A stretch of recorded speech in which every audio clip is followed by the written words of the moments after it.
Қайырлы күн, құрметті біздің көрермендер. Біз Джабраиловтар отбасы Қазақстанда тұрамыз.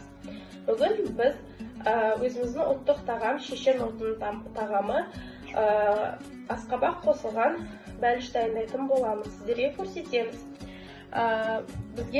Маған бұл бәлішті дайындау үшін Ирсана мен Раяна қыздарым көмектеседі. Бәлішті дайындау үшін бізге ең алдымен керекті заттарды дайындап алу керек. Ол бізде ащы сүтке ашытқан қамыр, бұны жайып аламыз. Оның ішіне қосатын асқабақты да дайындап қойдық. Оның үстіне жағып дайындайтын тоң май. Жаңағы қамырымызды жайып аламыз. Осылайынан жұқа қылып қамырымызды жаямыз.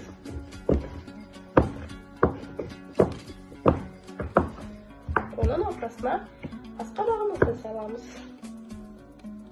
Асқабағымызды жақсылап жайып. Ирсана, қоқой яшу?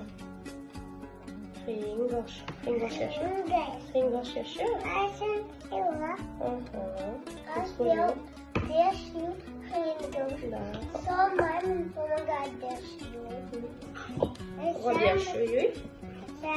Мінеки, осылай біздің бәлішіміз дайын болады.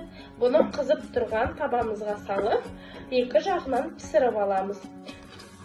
Еш қиындығы жоқ, өте оңай, өте тез әрі дәмді болып шығады.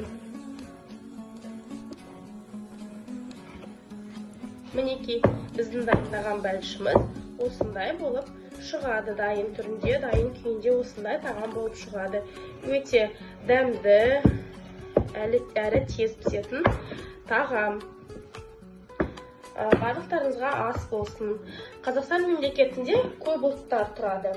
Біз сіздерді бірлікке, сыйластыққа, бейбітшілікке шақырамыз. Сау болыңыздар, барлықтарыңызға ас болсын. Ирсана, сау болыңыздар деп айта ғой.